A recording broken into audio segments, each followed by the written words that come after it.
We'll go ahead and get started with defensive coordinator, linebackers coach Andrew Thacker. We'll open it up for questions for Coach Thacker.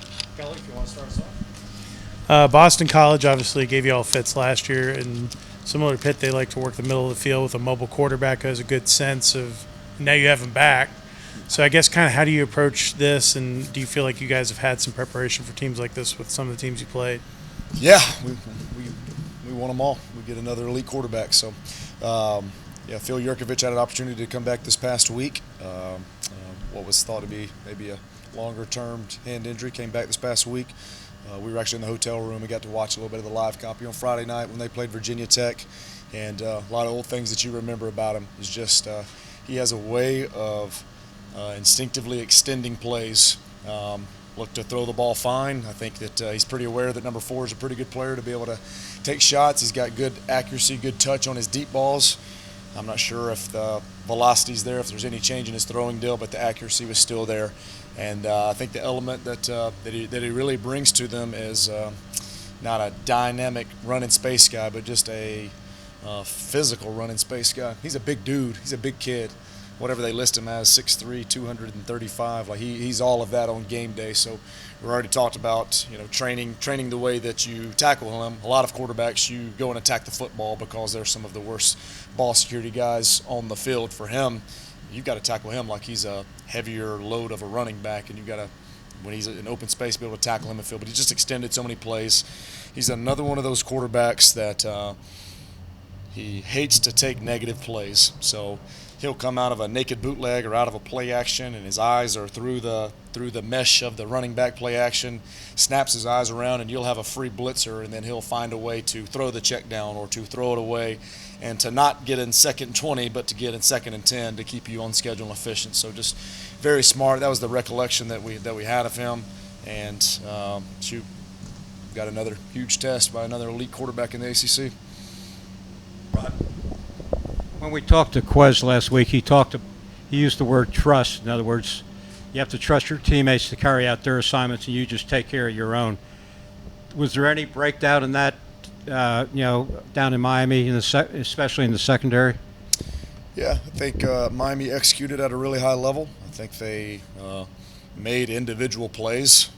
I know we're always looking to find, hey, this young man just had a coverage bust, or this coach just screwed it up, and it's hard to do that.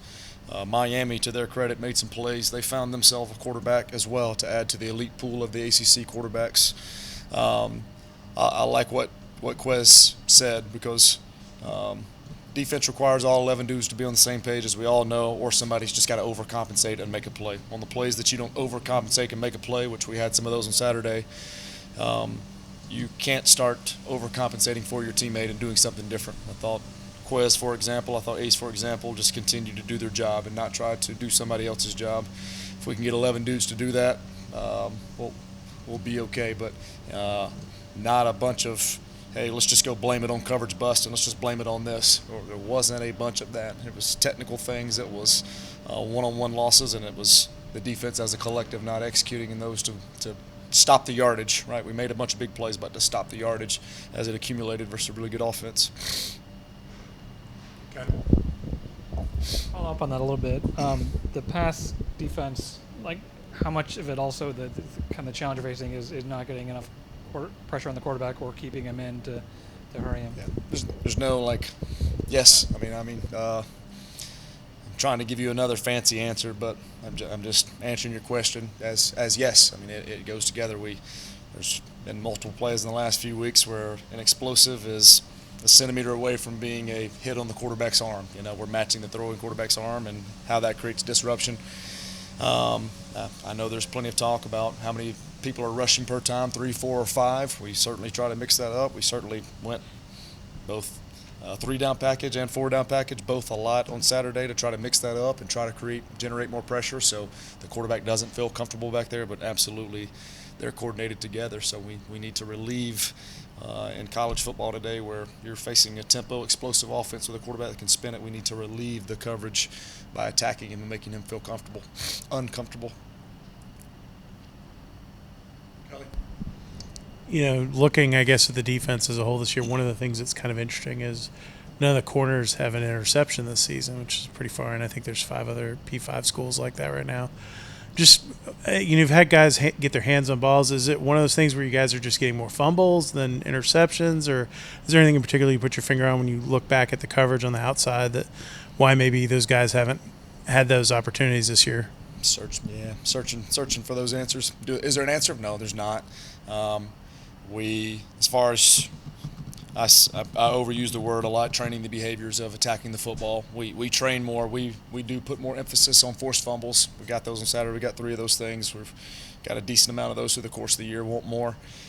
So that's what we train the most, because those are the opportunities that come up the most for the collective of the defense. And a lot of the interception pieces, well, is it just man coverage? Is it just dude on dude, and you've got to win that one? And most of the time you're in man eyes, and you don't have the opportunity to get more interceptions from zone eyes. But we've had a pretty good collection of man eyes and zone eyes as far as having multiplicity in coverage for those opportunities. So it comes down to having confidence in making a play. That's